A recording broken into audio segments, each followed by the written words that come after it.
Hello guys, আসসালামু আলাইকুম। কেমন আছেন আপনারা সবাই? নতুন একটি ভিডিওতে আপনাদের সবাইকে স্বাগতম। আজকের ভিডিওটি ইসিম নিয়ে।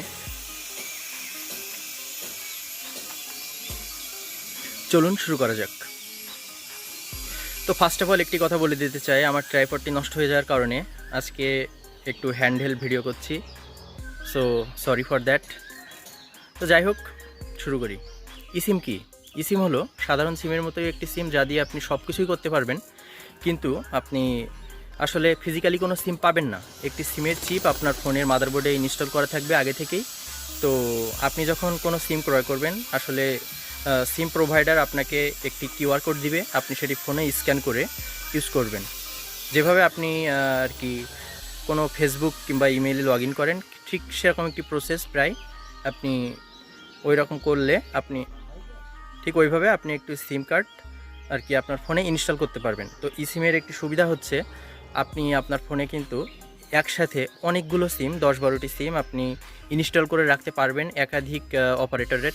এক্ষেত্রে আপনি যখন যেটা ইচ্ছা ইউজ করতে পারবেন, কিন্তু আপনি সবগুলো সিম একই সাথে ইউজ করতে পারবেন না। ম্যাক্সিমাম 2টি সিম আপনি একসাথে ইউজ করতে পারবেন। তো এই সিমের আরেকটি সুবিধা হচ্ছে, যেহেতু কোনো ফিজিক্যাল কোনো সিম নাই, সেক্ষেত্রে সিমটি হারানোর কোনো সম্ভাবনা থাকে না, কিন্তু কিউআর কোডটি আপনাকে সংরক্ষণ করতে হবে।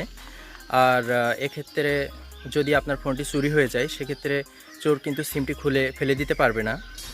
সেক্ষেত্রে আপনার ফোনটি ফিরে পাওয়ার সম্ভাবনাও বেশি থাকে। বাংলাদেশে গ্রামীণ ফোন প্রথম, বাংলাদেশের সবচেয়ে বড় টেলিকম গ্রামীণ ফোন, তারা কিন্তু এই সিম খুব দ্রুতই বাজারে নিয়ে আসছে। ইতিমধ্যেই তারা বিভিন্ন মাধ্যমে অ্যাডভার্টাইজমেন্ট দেওয়া শুরু করে দিয়েছে, অনেক ইউটিউবাররাও এ নিয়ে ভিডিও বানাচ্ছে।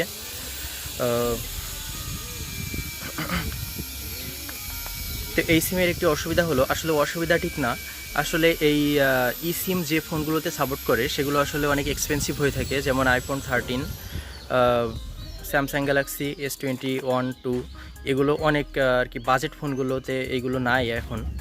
তো যেহেতু প্রযুক্তি দিন দিন আপডেট হচ্ছে, আসলে বাজেট ফোনগুলোতেও খুব দ্রুতই আমরা এমন সিম সাপোর্টের সুবিধাটা পাবো বলে আশা করছি।